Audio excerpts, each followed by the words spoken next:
नमस्कार, आप देख रहे हैं अपना पसंदीदा वेब न्यूज चैनल। आज एक ख़ास कार्यक्रम हम आपके समक्ष लेकर के आए। उस कार्यक्रम का हमने नाम रखा है वायरल खबरें और उसका विश्लेषण। इसमें हमारे साथ आज चर्चा के लिए खास मेहमान जुड़े हुए हैं। डॉक्टर संतोष कुमार यादव राजनीतिक विश्लेषक हैं, किसी दल से जुड़े हुए नहीं हैं, लेकिन चूँकि राजनीति की अच्छी जानकारी रखते हैं इसलिए हमारे कई कार्यक्रमों में आप ये इनको नज़र पड़ती होगी, आप इन्हें देखते होंगे। बहरहाल आज हमारा डिबेट किन मुद्दों पे होगा उन सवालों को बताने से पहले हम दर्शकों से कुछ निवेदन करना चाहेंगे कि आप में से किसी दर्शक ने अगर हमारे चैनल को सब्सक्राइब नहीं किया है तो उसे सब्सक्राइब कर लें, लाइक और शेयर ज़रूर करें। साथ ही साथ ये जो खबरें आप देख रहे हैं ये हिंद टीवी 24 के साथ साथ एक नया वेब न्यूज़ चैनल जो है SDNN न्यूज़, इस पर भी आपको ये खबरें आपको मिल जाएंगी। ये डिबेट, ये ख़ास कार्यक्रम हमारा मिल जाएगा। दूसरे मेहमान हमारे साथ हैं जो हमारे सहयोगी हैं, शाहनवाज अहमद हमारे चैनल के ये उप संपादक भी हैं और राजनीति की अच्छी जानकारी रखते हैं। तो आज हमारा सवाल है, 5 सवाल है हमारे, और हमारा ये ख़ास कार्यक्रम 5 वायरल खबरें पे टिकी हुई हैं और 5 सवाल इन दोनों साथियों से पूछेंगे और इनका जवाब क्या होता है वो दर्शक आप देखेंगे। चलिए, सबसे पहले संतोष जी आपका स्वागत है हमारे चैनल में। आप के लिए पहला सवाल, वो वर्तमान में राजनीति जो घटनाक्रम देश में हो रहा है, क्या ये कह सकते हैं कि मोदी जी परिस्थिति के प्रधानमंत्री है? क्योंकि अभी तक मोदी जी की अगर पूरे इतिहास को देख लिया जाए तो मुख्यमंत्री से लेकर प्रधानमंत्री का इन्होंने सफ़र किया, कहीं भी इन्होंने गठबंधन की सरकार नहीं चलाई है। न मुख्यमंत्री नेतृत्व काल में इन्होंने गठबंधन की सरकार चलाई है, ना प्रधानमंत्री में। ये तीसरा टर्म इनका सरकार, जिसको 3.0 कहा जा रहा है, गठबंधन की सरकार है। तो क्या इनको परिस्थिति की प्रधानमंत्री कहा जाएगा? ये तेज़ी से ये खबरें वायरल हो रही हैं। सबसे पहले मैं हिंद टीवी 24 को थैंक्स करता हूं कि आपने बुलाया है इस कार्यक्रम में। दरअसल में मोदी जी वाकई में परिस्थिति के प्रधानमंत्री, इसमें कोई दो राय नहीं है। जिस प्रकार से भारतीय जनता पार्टी बहुमत से कोसों दूर रह गई और कई क्षेत्रीय छत्रपों को मिला करके, जिसमें कई तो दल ऐसे हैं जो अवसरवादी दल हैं और कई मतलब उनकी विचारधारा और इनके विचारधाराओं से कोई संबंध नहीं है, बेमेल विचारधारा के लोग हैं और वह भी इनके सरकार को समर्थन कर रहे हैं, तो माना जा सकता है कि ये परिस्थिति के ही नहीं, ये एक खास अवसर और ख़ास अवसर तक के प्रधानमंत्री हैं और ख़ास समय तक के प्रधानमंत्री हैं। ज़रूरी नहीं है कि पूरे 5 साल का कार्यकाल, और हमारा जो पूर्वानुमान कहता है कि ये पूरा अवधि, जिस प्रकार से इनके सहयोगियों का जो ट्रैक रिकॉर्ड रहा है, इसमें ये पूरा अवधि पूरा करेंगे, ये कहना मेरे लिए मुश्किल दिख रहा है। ये तो संशय सबके लिए बना हुआ है। बिल्कुल, और ओवरऑल में कह सकते हैं कि ये परिस्थिति के प्रधानमंत्री हैं, इसमें कोई दो राय नहीं है, और परिस्थिति भी कुछ ऐसी बनी है कि प्रधानमंत्री बने हैं। एक इनसे भी इस सवाल पे कमेंट्स ले लेते हैं। सर, आपसे ये समझना चाहेंगे कि जो चेहरा है मोदी जी का, आपने देखा होगा कि जब परिणाम सामने आए तब से लेकर के अभी तक जितनी भी बार उनके चेहरे को देखा जा रहा है, चेहरे पर से उनकी मायूसी नहीं हट रही है, खुशी नहीं है लौट रहा, जबकि तीसरा टर्म है उनका। देखिए, हाँ, बात सही है। कई राजनीतिक के जानकार इस बात को उठा रहे हैं कि उनके चेहरे पे एक मायूसी है। अब मायूसी हो क्यों ना, अगर आपको आदत नहीं है किसी तरह के संगठन, किसी तरह से किसी को अपने ऊपर या साथ रखने की, तो आपको मायूसी होगी। अब तक मोदी सरकार के नाम से जानी जाती थी, ठीक है। एनडीए का कहीं नामो निशान आप ज़्यादातर नहीं देखते होंगे। अब क्या है कि इनको सभी संगठन को लेके साथ चलना है। अब पूर्ण रूप से एनडीए दिखेगा आपको। अब जहाँ एनडीए दिखेगा तो वहाँ उसके साथी दल भी दिखेंगे और उनका प्रेशर भी दिखेगा और उनको साथ लेके भी चलना है। तो ये इनका ट्रैक रिकॉर्ड नहीं है, चाहे वो चीफ मिनिस्टर रहे हो, चाहे वो आप प्रधानमंत्री में 2 बार अपना कार्यकाल किया हो। अभी 3.0 आप जो बोल रहे हैं, तीसरी बार सरकार बनाने जा रही है, तो यहाँ पर अब सरकार बना चुकी है। तो अभी देख रहे हैं कि बाकी मीडिया भी अपने लैंग्वेज में सुधार कर चुकी है कि अब मोदी सरकार बोल के फिर इसको रिपीट करती है एनडीए सरकार, ठीक है। तो अब एनडीए सरकार में कितना प्रेशर है, किस तरह से इसको हैंडल करना होगा, ये अनुमान तो है मोदी जी को, क्योंकि राजनीतिक करियर काफी लंबा है। भी एक पक्ष ले लेते हैं। जितने भी अभी सोशल मीडिया पे फोटो वायरल हो रहे सरकार की, मोदी के एक तरफ नीतीश कुमार, दूसरी तरफ चंद्रबाबू नायडू, बाकी फोटो जो है वो तस्वीरों से गायब है। क्या कहना चाहेंगे? आप इसको ऐसे समझ लीजिए कि अब तक पूरे 10 वर्षों का जब इनका कार्यकाल रहा है, 15 वर्षों का गुजरात का कार्यकाल रहा है, इसमें पावर को सेंट्रलाइज कर लिए होते, जबकि इतने बड़े डेमोक्रेटिक कंट्री को चलाने के लिए पावर डिसेंट्रलाइज होता है और वन मैन सिस्टम हो गया था, मोदी मोदी और मोदी गवर्नमेंट। तो वो इस परिस्थितियां अब रही नहीं। बड़ी मुश्किल है, चूंकि इन्होंने जिस प्रकार से पावर को वन मैन सेंटर करके काम कर रहा था, तो इस स्थिति में इनके लिए ये परिस्थिति, बस जो प्रधानमंत्री बने हैं, इस परिस्थिति को संभालना इनके लिए बड़ी मुश्किल है, बड़ा टफ काम है। दूसरी बात आपने कहा कि चंद्रबाबू नायडू और नीतीश कुमार के साथ जो इनका फोटो वायरल हो रहा है, यह भी एक सिर्फ दो ही फोटो। हाँ बिल्कुल बिल्कुल, दो ही फोटो क्योंकि यह भी एक परिस्थिति का फोटो है जी। यह भी फोटो एक परिस्थिति का है, चूंकि बाकी जो छोटे छोटे दल इनके साथ हैं उनकी कोई हैसियत नहीं है और वो इनके साथ रह सकते हैं, अभी के दौर में वो रहेंगे, क्योंकि उनके ऊपर कई ईडी और कई तरह का तोड़फोड़ की स्थिति ये किए हुए थे पिछले 10 वर्षों से, तो इस स्थिति में रहेंगे। और चंद्रबाबू नायडू, चूंकि उनकी पूरी विचारधारा, उनका जो कई पक्ष है जो बिल्कुल इनके विचार का विपरीत है, लेकिन पता नहीं इन्होंने क्यों उनसे और कई क्या क्या इनके बारे में इन्होंने बोला कि चंद्रबाबू नायडू दुनिया का सबसे बड़ा भ्रष्टाचारी हमारे साथ नहीं आ सकते हैं। देखिए एक चीज संतोष जी, इस चीज को तो आप मान लीजिए कि अब वो सिद्धांत विहीन राजनीति होती है। राजनीति में सिद्धांत का पतन हो गया, नैतिकता का पतन हो गया। किसी भी कोई भी दल ये सिद्धांत और नैतिकता की बात ही नहीं कर सकता। नहीं, तो अब तो ये चर्चा मैं ये नहीं मानता हूँ कि राजनीति में सिद्धांत और नैतिकता खत्म हो गई है। बहुत हद तक राजनीति और राजनीतिक में नैतिकता और सिद्धांत बचा हुआ है। तो ओवरऑल मैं मानता हूँ कि अभी चंद्रबाबू नायडू और नीतीश कुमार का जो फोटो इनके साथ जा रहा है, एक परिस्थिति का फोटो, वो एक परिस्थिति बस जा रहा है। चलिए एक सवाल हमारे शहनवाज सर से है। शहनवाज साहब, आप ये मुझे बताइए कि भाजपा को कम्युनल, भाजपा पर एक ठप्पा लगा है, लोगों का जो है आरोप है, हम उसको आरोपी कह सकते हैं, हम उसको कोई ठप्पा नहीं मार सकते, कि भाजपा कम्युनल पार्टी है और भाजपा को छोड़ करके बाकी पार्टियां सेक्युलर का लेवल लेकर के घूम रही है, जिसमें एक टीडीपी तेलुगु देशम की पार्टी भी है, चंद्रबाबू नायडू।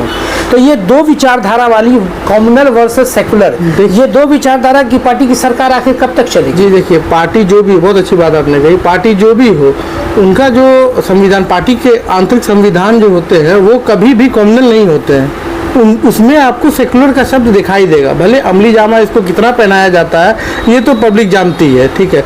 अब यहाँ पर आप बोल रहे हैं कि टीडीपी, और ये सर ने भी कहा कि टीडीपी और भाजपा दो अलग अलग धुरी की तरह है, ठीक है, आसमान और ज़मीन का फ़र्क है।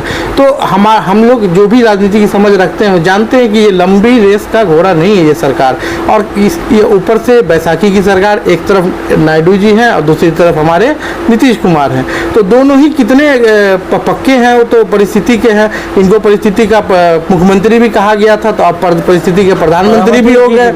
तो ये तो है। अब ये आप बोलिएगा कि एक झुकाव, नायडू जी का झुकाव तो कहीं ना कहीं अल्पसंख्यक की तरफ देखा गया है चुनाव में। तेलुगु देशम पर जो सेक्युलर का लेवल है उस पर आपकी क्या प्रतिक्रिया? हाँ, तेलुगु देशम का पे जो है सेकुलर तो खुल के अपने मैनिफेस्टो में उन्होंने क्लियर किया हुआ है कि 50 साल से ऊपर के मुसलमानों को पेंशन दी जाएगी, ईदगाह और कब्रिस्तान के लिए हर शहर में एक ज़मीन आवंटित की जाएगी, नूर भाषा कॉरपोरेशन बनाया जाएगा, 100 करोड़ रुपए का फंड दिया जाएगा, 5 लाख बिना ब्याज के मुफ्त मुसलमानों को सपोर्ट किया जाए, अल्पसंख्यक के लिए खास प्रलोभन दिया उन्होंने अपने मैनिफेस्टो में, 10,000 रुपया प्रति मस्जिद के इमामों को वेतन दिया जाएगा, उन्होंने अपने मैनिफेस्टो में क्लियर किया। बात लिखित है। मुफ्ती जो होते हैं, जो पढ़े लिखे मुसलमान में होंगे, तो उनको सरकारी जॉब की तरह प्रोवाइड किया जाएगा। और इसी में राज्य के राजधानी में एक जैसे हज भवन पहले हुआ करता था, जब हैदराबाद आंध्र प्रदेश साथ में था तो एक हज भवन था, अलग अलग होने पर हज भवन हैदराबाद में गया, उसी प्रकार से हज भवन अब इन्होंने वादा किया अपने मैनिफेस्टो में कि मैं एक विशाल हज भवन का निर्माण करा के दूंगा।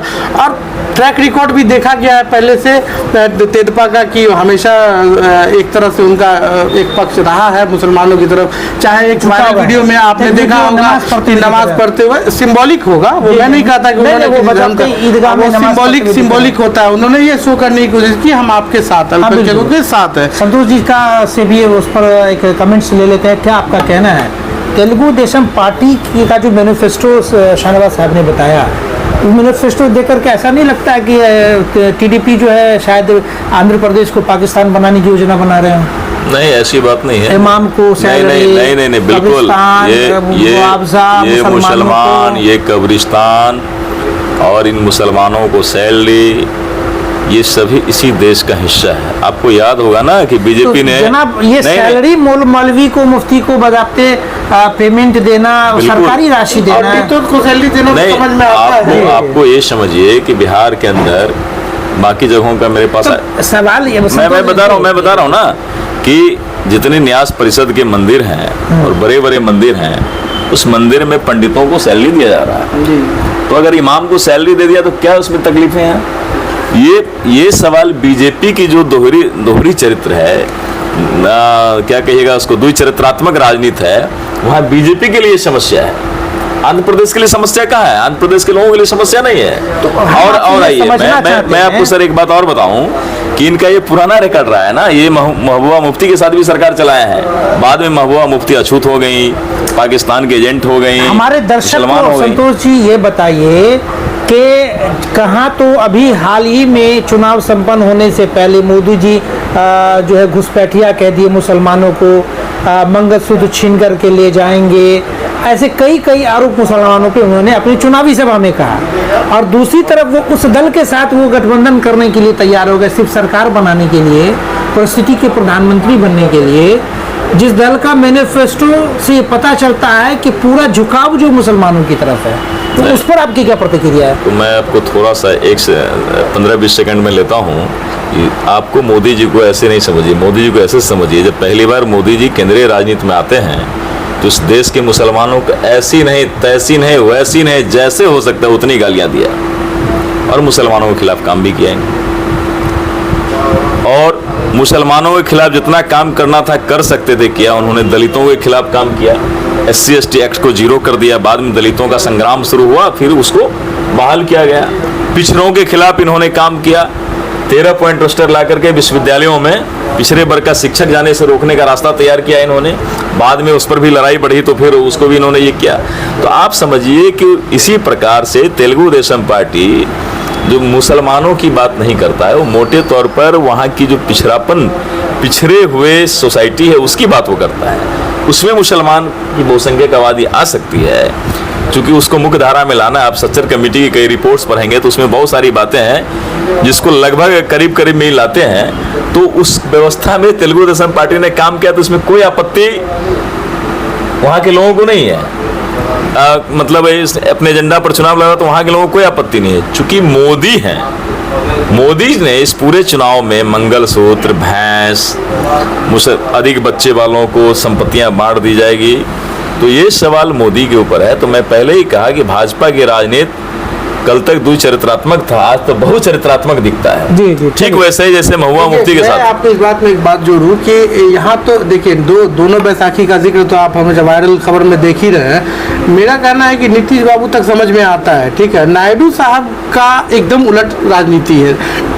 ये जो नीतीश कुमार है, दोनों तरफ थोड़ा सा बैलेंस बना के चलते हैं। देखिए खबरें ये भी आ रही हैं आंध्र प्रदेश से कि आंध्र प्रदेश की आर्थिक स्थिति काफी दयनीय हो गई, और चंद्रबाबू नायडू को आंध्र प्रदेश की स्थिति सुधारने के लिए चाहिए मदद चाहिए, इसीलिए वो परिस्थिति के कारण वो भी उनसे जुड़े हुए हैं। यही बात है, केंद्र से विशेष पैकेज की मांग उन्होंने रखी जी है। बिल्कुल, ठीक है। अगला सवाल इनसे ले लेते हैं, संतोष जी से। कल कश्मीर में एक आतंकवादी हमले हुए। भाजपा अपने 10 साल के नेतृत्व काल में ये दावा करती रही है कि हमने नोटबंदी तक किया, कमर तोड़ने के लिए आतंकवादी का।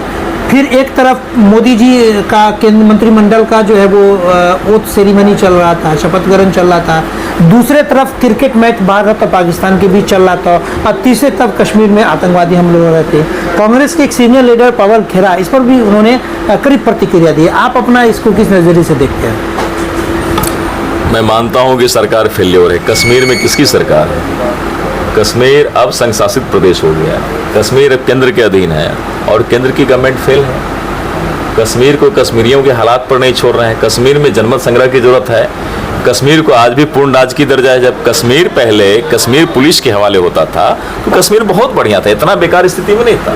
मैं मानता हूं कि पूर्ण रूप से सरकार फेल है, और एक तरफ मंत्रिमंडल का बांटने में लगे हुए, मंत्री बनाने में, शपथ ग्रहण कराने में लगे हुए थे।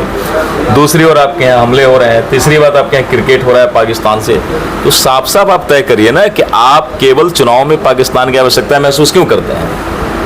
आज चुनावी मुद्दों के लिए। चुनावी मुद्दों के जी। लिए आपने कहा कि हम आतंकियों का कमर तोड़ देंगे नोटबंदी करके, जब तो स्थितियां, ये आतंकवादी आए कहाँ से?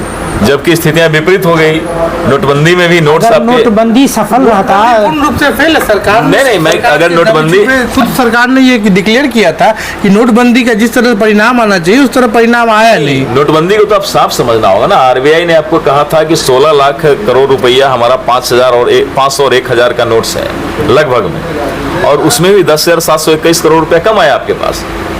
तो नोटबंदी तो उसी का सफल हो एक गई। लाइन में आपकी प्रतिक्रिया, एक लाइन में आपकी प्रतिक्रिया। देश की जनता ये जानना चाहती है कि जब भारत की सरकार, तत्कालीन सरकार, मौजूदा सरकार ने नोटबंदी किया और उन्होंने तमाम देशवासियों के सामने सिर्फ एक ही कारण रखा नोटबंदी का, कि मैंने आतंकवादियों के कमर तोड़ने के लिए जो मैंने नोटबंदी की है, तो सवाल उठता है कि आतंकवादी कहाँ, अगर वही क्यों आए जहाँ भाजपा की सरकार है?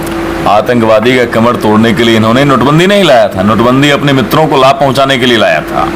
सच्चाई यही है। जी जी, मैं इसमें एक बात और जोड़ दूं कि नोटबंदी से आर्थिक नुकसान तो हुआ ही, और जिस वजह से जो नागरिकों को प्रलोभन दिया गया है कि हम आतंकवाद को ख़त्म कर देंगे, सच्चाई बात यह है कि आतंकवाद पे उस पर 1% भी असर नहीं हुआ। ये बात मानने में कोई बुराई नहीं है कि जो प्रॉब्लम थी और आर्थिक स्थिति के डामाडोल होने की स्थिति और बढ़ गई है। आर्थिक स्थिति देखिए, नोटबंदी के बाद आपको इन्फ्लेशन रेट कहाँ है जीडीपी, क्या फायदा हुआ? सिवाय नुकसान के कोई फायदा नहीं है इकोनॉमी के हिसाब से। बिल्कुल, इसमें स्पष्ट है कि आपके यहाँ 40% लोग दिहाड़ी मजदूर हैं, जो नोटबंदी में बड़े पैमाने पर बेरोजगार हो गए। जो दैनिक कमाने और खाने वाला लोग था, नोटबंदी के दौर में उस समय करीब मोटे समय तक बड़ी छोटी छोटी जितने फर्म्स थे, तमाम फर्म्स बंद हो गए। जो हमारा अर्थव्यवस्था कैश आधारित अर्थव्यवस्था है और दुनिया का सबसे डेवलप कंट्री है, उसका भी अर्थव्यवस्था, मेजर अर्थव्यवस्था। पूंजीपतियों को तो लाभ हुआ है, जो बड़े पूंजीपति। चलिए अगला सवाल ले लेते हैं। सर, एक सवाल आपसे समझना चाहेंगे। जीतन राम मांझी भारतीय राजनीति के एक नए चेहरे हैं, बिहार की राजनीति में तो एक महत्वपूर्ण रोल निभा ही चुके हैं। उनका समय समय पर उनका रूप बदलता रहता है। देखिए, जब वो महागठबंधन के साथ थे तो पंडित यानी कि ब्राह्मणों को वो अपशब्द कहने से भी गुरेज नहीं कर रहे थे। उनका एक वीडियो अभी काफी तेजी से वायरल किया जा रहा है। पहले का वीडियो है। पंडितों यानी ब्राह्मणों को जो है वो गालियां दी जा रही है उनके द्वारा में। अभी मौजूदा वो उसी भाजपा उससे भी हट के और भी बयान है उनका। उन्होंने, जीतन राम मांझी एक परिपक्व नेता है, काफी लंबा उनका अनुभव है, काफी लंबा अनुभव है। उनको भी मुख्यमंत्री बनाया, मुख्यमंत्री बना के उनका क्या हासिल किया, उसके बाद नीतीश कुमार ने क्या क्या अपशब्द नहीं बोले कि तुमको मुख्यमंत्री बना दिए तो तुम्हारा होश चढ़ गया, सर चढ़ गया। तो ये सब एक अलग बात है। और जहाँ तक मांझी का सवाल है, उनकी ज़बान तो फिसलती नहीं है, पूरा स्लिप कर एकदम फ्लैट हो जाती है। उन्होंने कहा था कि राम और रावण में अंतर करने के दौरान उन्होंने ये कह दिया था कि रावण कहीं राम से बेहतर थे। उस वक्त भी लोग उग्र हुए थे, लेकिन पता नहीं उनका क्या एक्सेप्टेंस है भाजपा में, जो कि एकदम उलट, जो एक तरह से उनको आस्तिक नहीं माना जाएगा, एक नास्तिक की तरह वो बात करते हैं। और उनको भी भाजपा अपने गोद में, मतलब एनडीए में शामिल करके रखा है। तो यहाँ नीति से तो पूर्ण रूप से समझौता है। नीति की तो बात ही छोड़ दीजिए, अब सिर्फ राजनीति की बात हो रही है। पहले हम अपने दर्शकों को वो वीडियो दिखा दें जिसमें वो ब्राह्मणों को अमर्यादित शब्द का उपयोग करें। वो हमारे देश की वीडियो देख लें। इतना खराब धर्म है, आप लोग माफ कीजिएगा, हम सब लोग कहते हैं आजकल हमारे गरीब तबके के लोग धर्म की प्रायणता ज्यादा आ रही है। सत्यनारायण पूजा का नाम हम लोग नहीं जानते थे, लेकिन चला अब हर जगह हम लोग के टोला में सत्यनारायण स्वामी की पूजा होती है। और इतनों में शर्म लाज नहीं लगता हम लोग का कि पंडित हरामी आते हैं तो नहीं खाएंगे बाबू, आपको हमको नक्शे दे दीजिए। जी बताइए आप। जीतन राम मांझी जी के संदर्भ में मैं साफ कह रहा हूं कि मामला जीतन राम मांझी का नहीं है। मामला इस देश का उन तमाम जो लीडरशिप, पुराने नेता जो दलित और बैकवर्ड कम्युनिटी से आते हैं, या फिर सोशलिस्ट बैकग्राउंड से जो सवर्ण लोग भी आते हैं, कम्युनिस्ट बैकग्राउंड से जो सवर्ण लोग भी आते हैं, उन तमाम लोगों का मामला है। आज जीतन राम मांझी के खिलाफ एक वीडियो वायरल हो रहा है उनके मंत्री बना देने के बाद। यही चीज नरेंद्र मोदी जी के खिलाफ क्यों नहीं हो रहा है, जिन्होंने मुसलमानों को पूरी गालियां दिया, दलितों का SC/ST एक्ट समाप्त कर दिया। आपको याद होगा जीतन राम मांझी सरी के बड़े नेता हैं उत्तर प्रदेश के, अवधेश प्रसाद, पूर्व मंत्री हैं, दलित कोटि से आते हैं, शायद पासी जाति से बिलोंग करते हैं, और अयोध्या जैसा विशाल भूखंड से वो चुनाव जीत के आए हैं। उनको लोग गाली दे रहा है। और अयोध्या के लोगों को जब लोगों ने उनको जिताया, अवधेशपाशी को, तो अयोध्या के लोगों को लोग गाली देना शुरू कर दिया, अयोध्या का लोग गद्दार हो गया, मैं अपना ऑक्सीजन भी साथ में लेकर के जाऊंगा, अयोध्या से कुछ खरीदूंगा नहीं। सर हकीकत सर कुछ और है।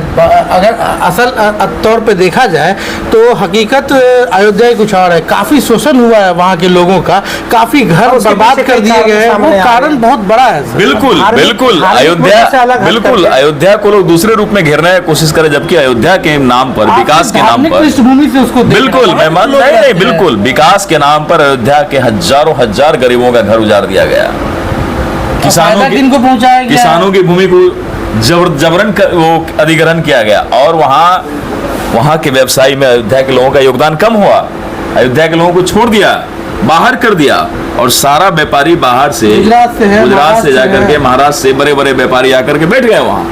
तो अयोध्या का लोग इस सवाल पर विरोध नहीं किया कि आप मंदिर क्यों बनाए, मस्जिद क्यों तोड़े, इस सवाल पर विरोध हुआ है कि आप हमारे रोटी पर सवाल खड़ा कर दिए, आप हमारे जमीन पर सवाल खड़ा कर दिए। तो अवधेश प्रसाद को लोग इसलिए गाली दे रहा है कि अवधेश वहां जीत गए, गरीब गुरबों के साथ खड़े हो गए। ठीक, जीतन राम मांझी पर मेरा बहुत वैसी बात नहीं कहना, लेकिन समय समय पर ये आदमी जो पिछले 50 वर्षों का जो दंश झेले हैं ना, समय समय पर इस बातों को बाहर निकाल देते हैं। चलिए अगला सवाल आप ही से सवाल है। टीडीपी जो भाजपा के तीसरे टर्म की जो एक महत्वपूर्ण जो है वो सहयोगी पार्टी है, सहयोगी दल है, अब वो आंख दिखाना शुरू कर दी है। बड़ी तेजी से मेन स्ट्रीम मीडिया पे खबरें चल रही हैं कि टीडीपी ने जो ये मांग की है कि संयोजक पद उसको चाहिए, टीडीपी ने मांग की है कि स्पीकर का पद उनको चाहिए। क्या लगता है ये अभी से खींचतान अभी से सरकार में शुरू हो गई है? देखिए, जब आप अपाहिज रहेंगे, आप लंगड़े रहेंगे, आपका शरीर कमजोर होगा, तो आपको वाकई बैसाखी की जरूरत होगी, और जो लोग सहारा देकर आपको चलाएंगे, बैसाखी के साथ आपको चलवाएंगे, तो ऐसे लोग आपसे कई डिमांड कर सकते हैं और उनकी पूर्ति आपको करनी भी चाहिए। अगर टीडीपी को स्पीकर का पोस्ट मिल जाए तो क्या दिक्कत है? आप देखे होंगे पिछले बार सोमनाथ से। आपको लगता है कि भाजपा दे देगी, जबकि कल से ये ब्रेकिंग खबरें चल रही है कि 4 महत्वपूर्ण पद है? भाजपा कभी भी नहीं चाहेगी पावर डिसेंट्रलाइज हो। भाजपा कभी नहीं चाहेगी हम दूसरे को स्पीकर दें, दूसरे को हम गृह मंत्रालय दे, एचआरडी मिनिस्ट्री दे, और दूसरे को हम रक्षा मंत्रालय दे, दूसरे को रेल मंत्रालय दे, दूसरे को पेट्रोलियम मंत्रालय दे। चूंकि इसमें कई मंत्रालय ऐसे हैं जिसमें इनके अपने मित्रों को लाभ पहुंचाना है, और एचआरडी मिनिस्ट्री इसलिए नहीं देना है कि देश के जितने केंद्रीय विश्वविद्यालय हैं उसमें आरएसएस की कक्षा से उठा करके मुझे वाइस चांसलर बनानी है, प्रोफेसर नियुक्त करनी है। तो मुझे तो नहीं लगता है कि भाजपा देगा, लेकिन जब परिस्थिति का प्रधानमंत्री है तो फिर परिस्थिति का पार्लियामेंट अध्यक्ष बन सकते हैं, लोकसभा अध्यक्ष हो सकते हैं, क्यों नहीं हो सकते हैं? चलिए सरकार, आपको याद होगा, आप सर, मैं इसमें एक बात बता दूं आपको कि जो हमारे टीडीपी ने अनाउंस किया कि हज यात्रा पर हम सब्सिडी देंगे, वहीं उसके उलट आप अगर भाजपा सरकार पे जाइएगा तो उनका ये रहा कि हम सब्सिडी काटेंगे, ठीक है। लेकिन मैं आपको बता दूं, मुसलमान सक्षम है। अगर 3 लाख रुपया मुसलमान खर्च करके 4 लाख जा रहा है, तो आप अगर 1 लाख रुपये की सब्सिडी देते हैं, अगर आप ना भी देते हैं तो भी मुसलमान उतनी संख्या में जाएंगे, उसमें कोई अंतर नहीं आएगा। लेकिन यहाँ होता है कि पक्ष की बात होती है कि आप किसको खुश करने के लिए ये बात बोलते हैं। भीतर कुछ और है, बाहर कुछ और है। आप दोनों ही मजा लेना चाहते हैं। आप अपने संगठन जो भी आपके गठबंधन में है साथी, वो एक अलग चेहरा बना के रखते हैं, आप एक अलग चेहरा बना के रखते हैं, उसके बाद दोनों ही रोटी आप सेक लेते हैं। नहीं, इसमें मैं साफ साफ कहता हूँ कि मोटे तौर पर हज यात्रा करने जो मुसलमान जाते हैं, संपन्न लोग ही जाते हैं, कमजोर और मध्य वर्ग गरीब गुरबा लोग जाते नहीं हैं। तो इस स्थिति में हज यात्री को जो सब्सिडी करते हैं या देते हैं, वो अच्छी बात है। वोट बैंक की राजनीति है,